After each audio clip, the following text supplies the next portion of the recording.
ಮದುಮಗಳು ಮದುವೆ ಮಂಟಪಕ್ಕೆ ಎತ್ತಿನ ಗಾಡಿಯಲ್ಲಿ ಬಂದಂತಹ ದೃಶ್ಯವೊಂದು ಸದ್ಯ ಸಾಮಾಜಿಕ ಜಾಲತಾಣಗಳಲ್ಲಿ ಭಾರಿ ವೈರಲ್ ಆಗ್ತಾ ಇದೆ. ಉಡುಪಿ ಜಿಲ್ಲೆಯ ಉಪ್ಪುಂದದ ಕಟ್ಟಿನ ಮನೆ ಬವಳಾಗಿ ಮಹಾಬಲ ಆಚಾರ್ಯರವರ ಪುತ್ರಿ ಪ್ರತಿಮಾ ಎಂಬವರ ಮದುವೆ ಮಂಟಪಕ್ಕೆ ಎತ್ತಿನ ಗಾಡಿಯಲ್ಲಿ ಬಂದು ಸುದ್ದಿಯಾದ ಮದುಮಗಳಾಗಿದ್ದಾರೆ. ಉಪ್ಪುಂದದ ಪ್ರತಿಮಾ ಹಾಗೂ ಕಿರಿಮಂಜೇಶ್ವರ ಆರ್ಕೆಡ್ ನಿವಾಸಿಯಾದ ಚಿನ್ಮಯ್ಯ ಅವರ ಮದುವೆ ಗುರು ಹಿರಿಯರ ಸಮ್ಮುಖದಲ್ಲಿ ಉಪ್ಪುಂದದ ಸಭಾಂಗಣದಲ್ಲಿ ಮಾಡಲು ನಿಶ್ಚಯವನ್ನ ಮಾಡಲಾಗಿತ್ತು.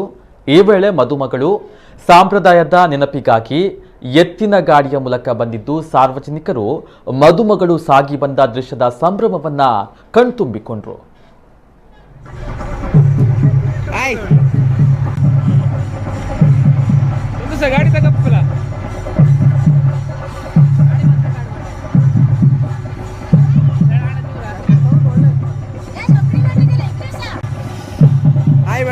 ಮಾಡಿ